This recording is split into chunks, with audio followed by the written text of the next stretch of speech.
Welcome to the Hope in Real Life podcast with Jason Gore. Our team is passionate and committed to bringing you more hope in the everyday, real areas of your life. If this conversation and content is valuable for you, please do us a favor. Like, subscribe, and even share. You never know how valuable it could be to share a little bit of hope with someone else. Let's get the conversation started.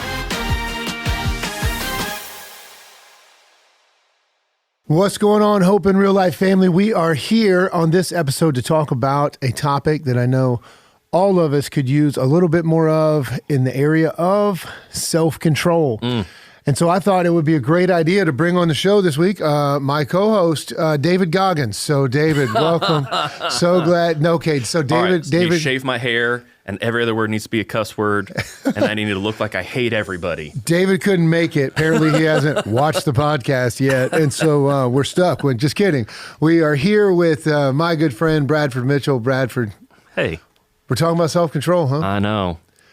I don't know if I should be able to talk about this, to be honest. Oh, come on. You got plenty of self-control. Look, I'll start out. I'll ask you. You can ask me. No, you know what? I'll ask you. Self-control. What is self-control? Man, we were talking beforehand, so I looked it up because I was a little confused myself. Because it seems like it's kind of like a self-help kind of thing, you know? Like it's like a new year, practice self-control. I don't know. I think self-control, I looked this up, like I said, and it's more like in the moment, like the ability to not react in a way that is not favorable. It's kind of vague, but that's kind of the point, right? So like dessert, like if you're trying to not eat a lot of bad things, self-control is in the moment. You're like, I'm not going to touch that. Yep. And I do not exercise that. Yeah. You put a pint of Ben & Jerry's in my freezer, it's gone. Yeah. So, big ice cream fan? Oh, yeah. Yeah, I remember one time on the show, Lance Crump was stating that Chick-fil-A dumps all of their chicken into vanilla ice cream before they fry it. He was so confident they do that. I've never heard of it before, never heard of it since. Who knows? But, I mean, Ben & Jerry's is good ice cream. Yeah, I think with self-control, what you got to realize is it's not a thing that, like, you can expect someone to have if they've never thought about the specific situation that they find themselves in. Like, for example, if someone doesn't know ice cream is bad for them, you can't expect them, you can't actually exhibit self-control against the ice cream. That you might be doing something that's bad, but if somebody's driving a car and they were speeding, but they didn't know they were speeding, that's not necessarily a self-control issue. Self-control comes into play like when we've already done the work or someone has communicated to us, hey, this is a decision that you should make or should not make. That's good. And then you get in that situation and then you got a decision to make. Are you going to exhibit self-control or not? But I think there's the continuum of, or the axis line of knowing what you should do. And then there's also this other axis of the environment that you're in. Mm-hmm. Because the more difficult the environment you find yourself in, the harder it is to exhibit self-control. And so, for example, say hypothetically, I had children that were obeying everything that I asked them to do. Is this actually not hypothetical? It takes a little bit of self-control to not raise my voice. Sure. Right? Yeah. Especially if they only do one thing wrong or even two things wrong. But if the environment changes, and if all three kids have not gone to bed 45 minutes after I've asked them to go to bed, it'd be hard. My environment changes. And so now my need for self-control actually increases. Yeah. And so I think in a situation where you know your desired outcome in a specific environment is kind of the realm where this idea of self-control is necessary. You mentioned your kids, and they're all teenagers, right? I had to think about it. Yes, 16, 16, and 13. So my son is 4, and this is kind of like you were talking about, like if you don't know, is it self-control? So my son is 4, right? And he'll just throw his toys sometimes, and he's having fun, right? But he doesn't. I have to teach him that, right? So that's what made me think about it, because it's like I have to teach him, hey, we don't throw toys. Like you're going to break something, you're going to destroy the house, you may hurt your little sister, because he doesn't know his 4-month-old sister is just on the other side of the room with him, like he could hurt her, right? And so that's exactly what I thought of. It's like we have to, certain things you have to be taught or like explained. Yep. That's a whole nother layer to this conversation too. It's just like, well, so how do you get to the point where you understand where self-control is needed? Yeah. Wow. Yeah. Yeah. I think, just being honest in my own life, this is something that I think by a lot of measures, self-control, discipline, we can talk about that in a minute and how those play out. But Yeah. I want to recognize right out of the gate, it's not something that comes natural and easy all the time. I mean, I know for me in my life, if things are going well, it's much easier to remain self-controlled, to love my wife well, to talk about my kids, interact in a healthy way with my kids, to stay in a healthy pattern of working out, eating the right foods. But man, I mean, you go through a tough week, a tough day, a tough week, tough couple months, tough few years. That's self-control. I mean, my personal, I can tell you from learned experience, my self-control drops. You go through a season where, hey, leading in the context of the church where I serve and lead, and you throw in your dad getting sick and then him passing away. And then like I have found more difficulty in those environments actually sticking to my self-control, which then I think leads to what you would say disciplined or undisciplined.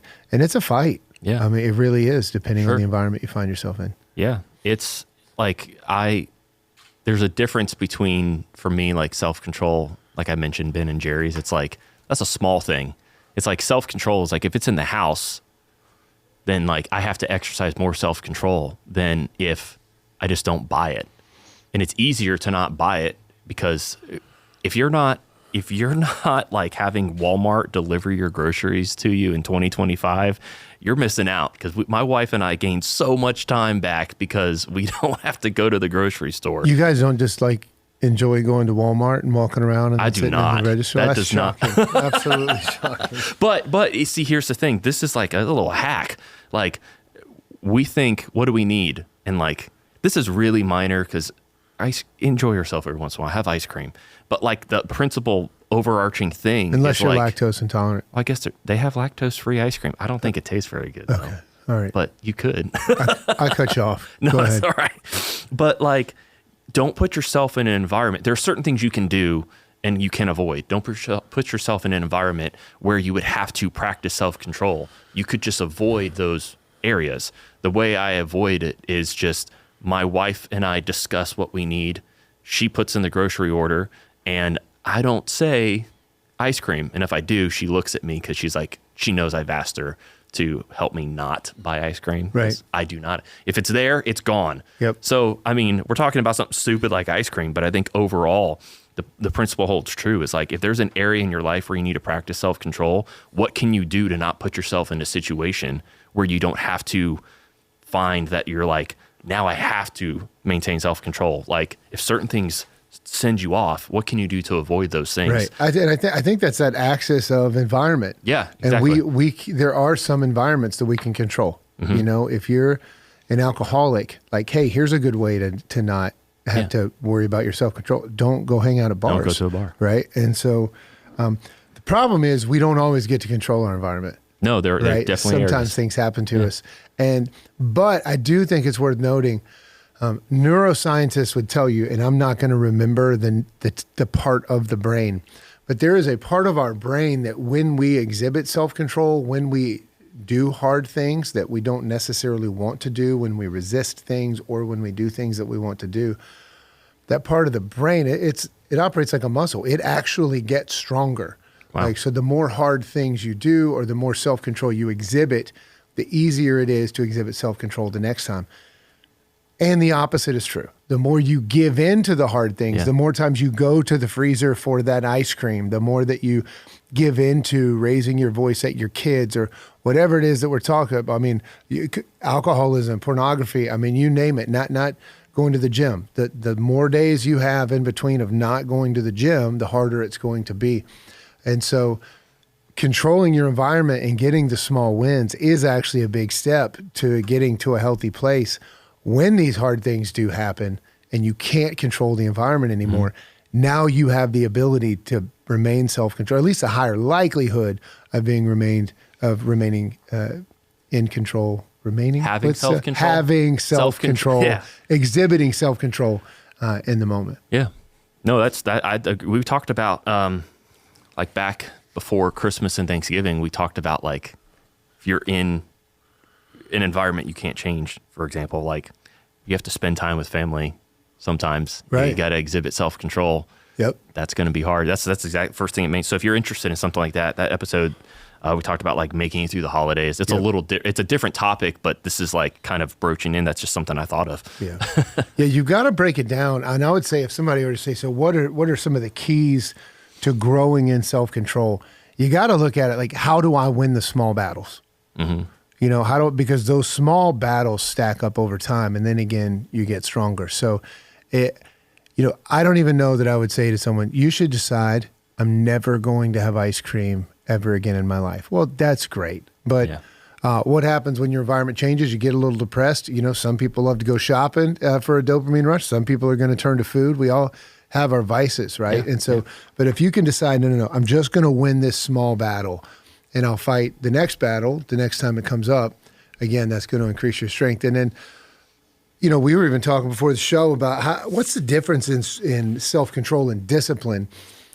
Discipline is really more of a lifestyle. Like you can't, you can say I exhibited self-control. If you were one who exhibits continuous self-control over a consistent period of time, that's really starting to get closer to your definition of discipline. Yeah. You know, there's a pattern there. And so that's why, like, I think self-control over time is what leads to actual true discipline. And that's why we got to focus on how do we win the small battles along the way. Yeah, I did a couple things in my life, and if any of my like friends who are listening may be like, Bradford, we've heard this is annoying. But at one point I was like, I needed to figure out how to have my life a little more structured. And I didn't know, I was just like, something just felt off, and I just didn't feel like I felt like I was constantly reacting. Yeah. And I did two things. At one point I said, I'm going to floss every single night because people be Because like, you're eating ice cream, you have to. yeah, well, people could be judging me right now, but if everybody's honest, I think most people go several days, weeks without flossing, and I was one of those people. And I was like, I'm going to dedicate and be intentional about it. And it's crazy how when I did it every single night, I didn't realize this, but like how making the bed every single morning, how like those small things that take like 30 seconds, 5 minutes, whatever, how that really helps shift my thought process on achieving other things. Like if you're trying to make this goal to be disciplined or maintain self-control and like these really big things, like you're kind of like diets, for example, like you're kind of setting yourself up for failure. Yeah. But the other thing I did though was like I committed to going to the gym every day. I woke up at 5 a.m. and I started my day that way for 2 weeks, even when I didn't want to. Mm-hmm. So the first thing I did was every morning it was exhibiting self-control to not hit snooze and just be like, I'll go after work. Because I knew I'd get done with work and I'd be like, it's 5:30. There's a million people here. I just drove 45 minutes home. I just had a long day. Like I'm not in the right mindset, all this stuff. So in those moments, I was exhibiting self-control. But then I found it was kind of crazy. And this may work for other people because like maybe not everyone. I found like after 2 weeks of committing, I was like, I'm going to do this. Like I'm going to do it. And I'm not normally that like self-motivated. And it was crazy how that really changed my perspective. Because now I'll wake up at 4 if I need to. I wake up at 5 and like I start my day that way. And it helps me because then I'm not reacting. A little different like path we could go down. But I felt like when I was waking up at like the last possible minute to get to ready to go to work, I was like all flustered and I was showing up and I just was not in the right mindset. And so putting like discipline in some area that wasn't working out at 5 a.m. is not something that will really alter the big scope of my life.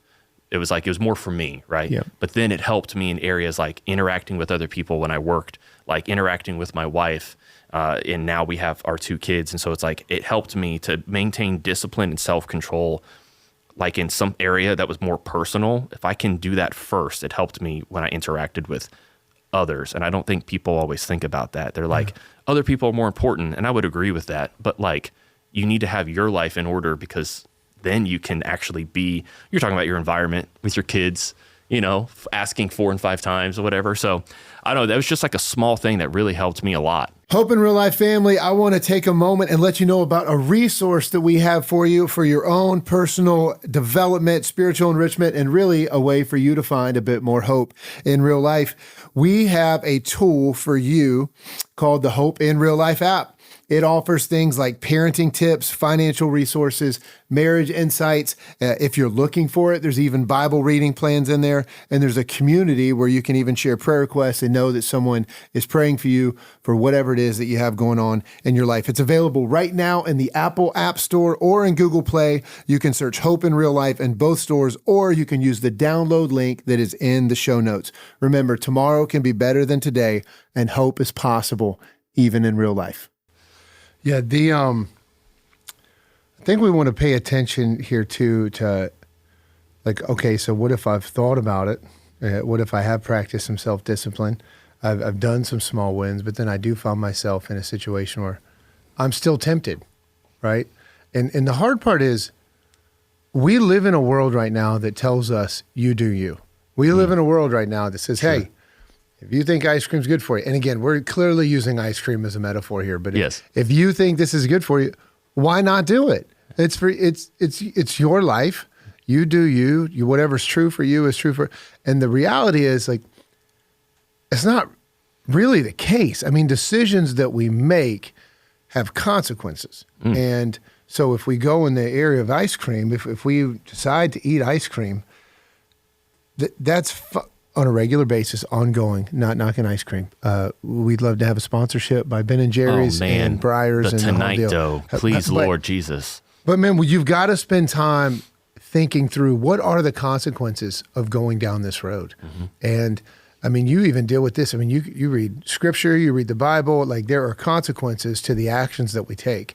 And so pausing in a moment in an environment, or even before you go into an environment, and thinking through, okay, I do know this is what I want to commit to, but this is what's going to happen if I don't go to the gym. This is what's going to happen if I don't exhibit self-control and I do yell at my kids. I mean, all kinds of studies, the likelihood of them raising their voice at their kids. For my daughter, the learned behavior of, hey, a man should yell at me if he loves me. Well, that's not really true. Yeah, no. And so, but if I think through those implications, well, now it's a little easier to have the self-control that I need in my moment. And so recognizing, just because the world tells us, hey, you can do your own thing, like you can, but there are going to be consequences. And so if you're looking to grow in self-control, find a way to win the small battles, and then think through the implications of actually not being self-controlled in the moment. Yeah. I mean, for me, getting up and going to the gym, I don't always feel self-controlled to do that, but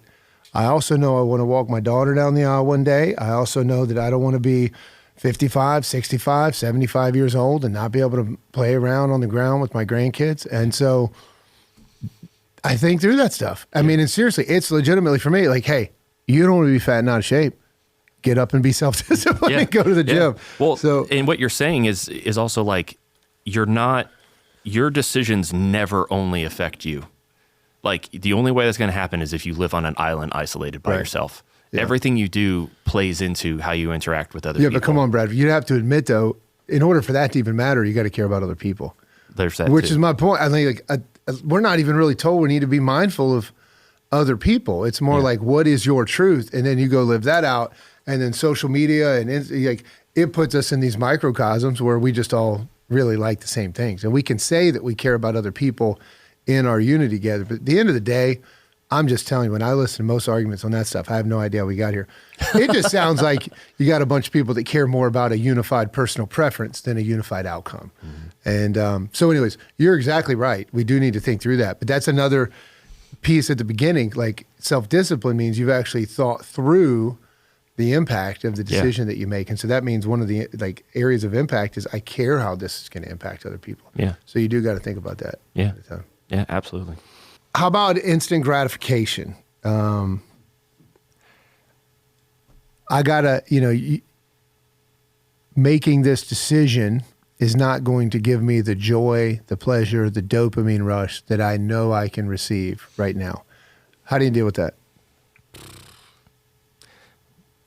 To go back to the ice cream analogy, I'll go and I eat it and I feel like I eat the whole thing and I'm like, I feel good. but then the next morning I do not. Yeah. So it goes back to what you were just saying, like thinking through things before you make a decision or you react. And it's not something people want to hear. And I'm realizing I'm 35 and I still don't feel like I should be like, we had my kids, my son. I still remember the day we walked out of the hospital was the day North Carolina went on lockdown in 2020. Yeah.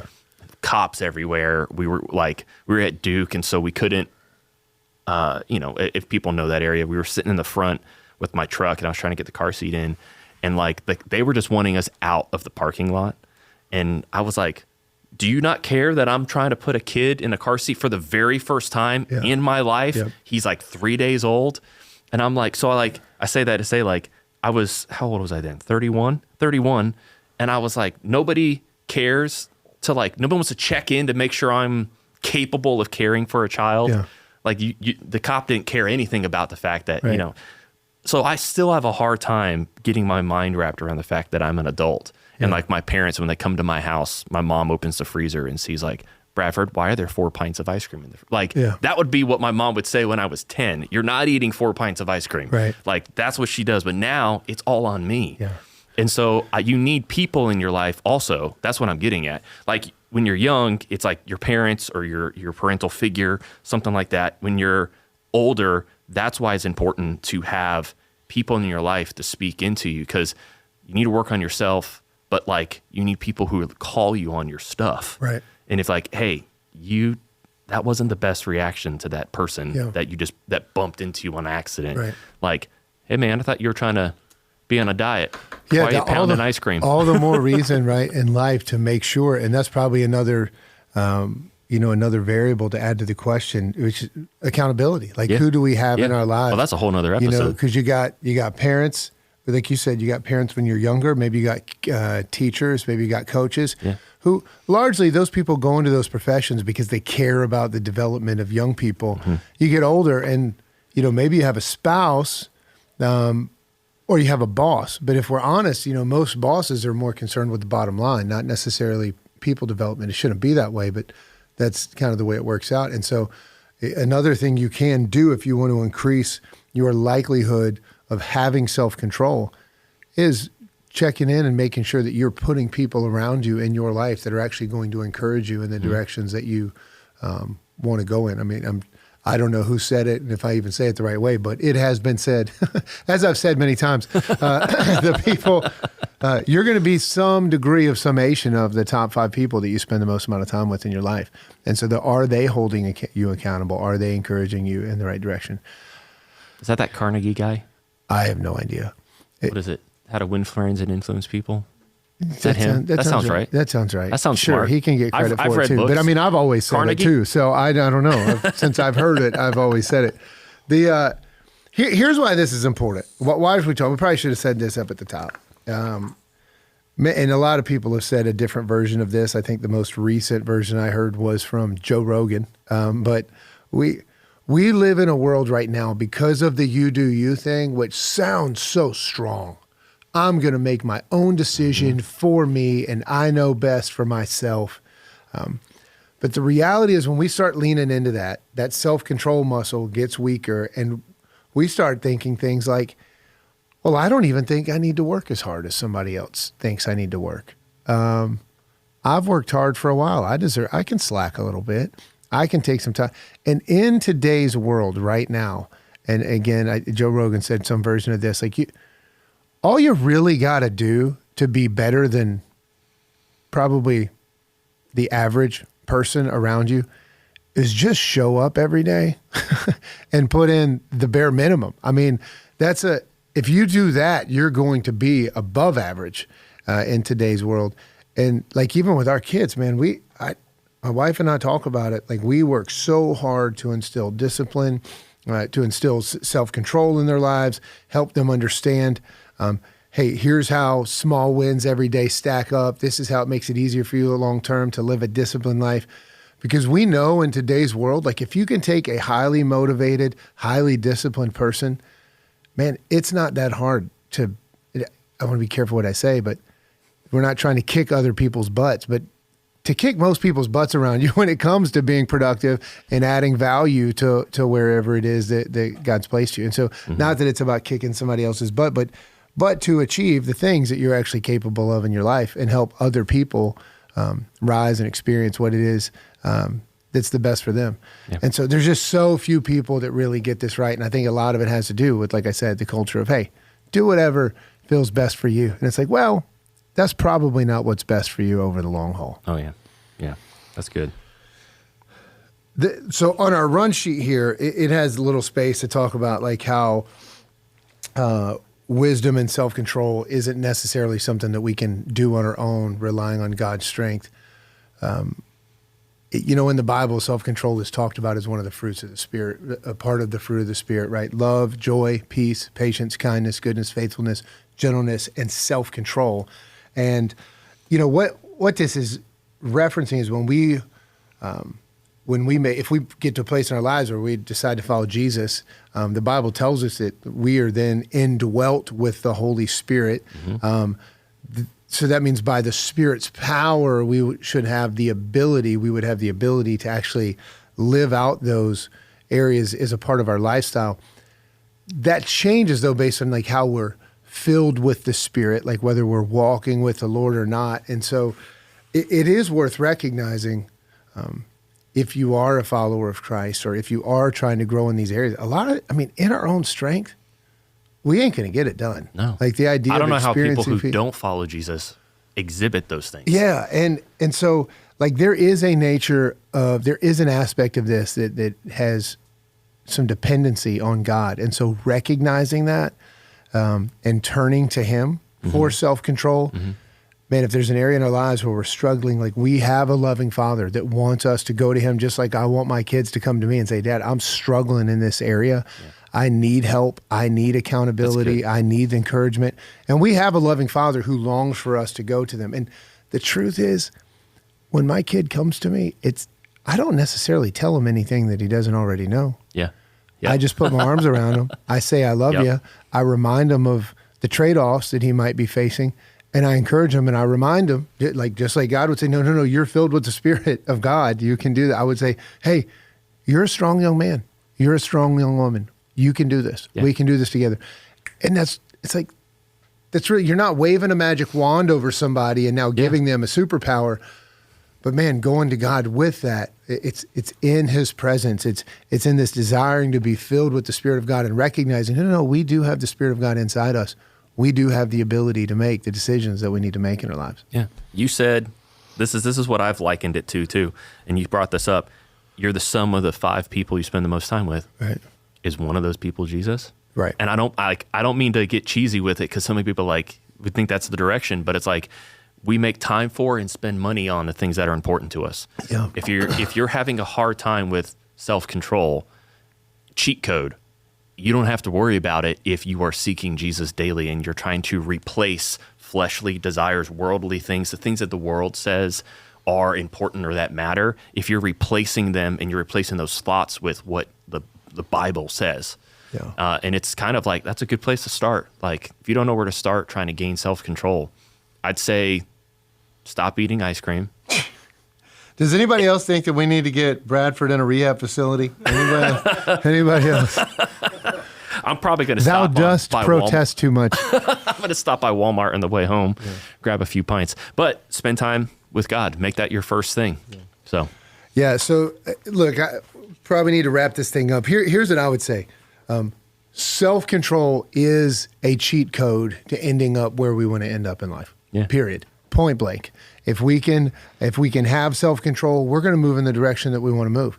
If we can't, we're probably not. You're leaving a lot up to luck and chance. And to be honest, that's not a great investment strategy. And so out of all the things we talked about, I think one, we've got to watch our environment. Okay, the environment that we put ourselves in is going to make having self-control easier or more difficult. We got to focus on winning the small battles along the way. That is going to strengthen our ability and our confidence in ourselves to make the right decisions when we get in those moments.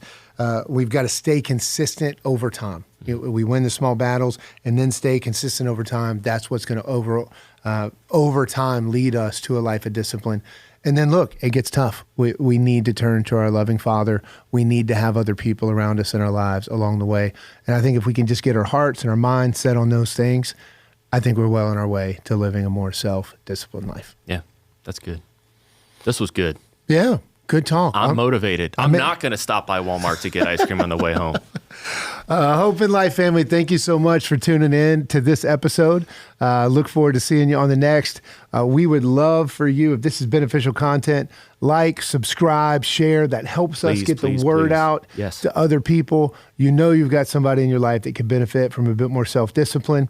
And so I want to encourage you, share it with them and let us know who you shared it with. Tag them on social media as well. We are thankful that you are here with us and that we could be alongside of you for the journey of looking for a bit more hope in our everyday lives. Absolutely. Until next time, see you soon. Thanks for tuning in to this episode of the Hope in Real Life podcast. If this content was valuable for you, don't forget, like, subscribe, share. You never know how important it could be to bring a little hope into someone else's life. There's even a place here for you to comment. We would love to hear from you and hear your feedback. Until next time, let's keep sharing hope.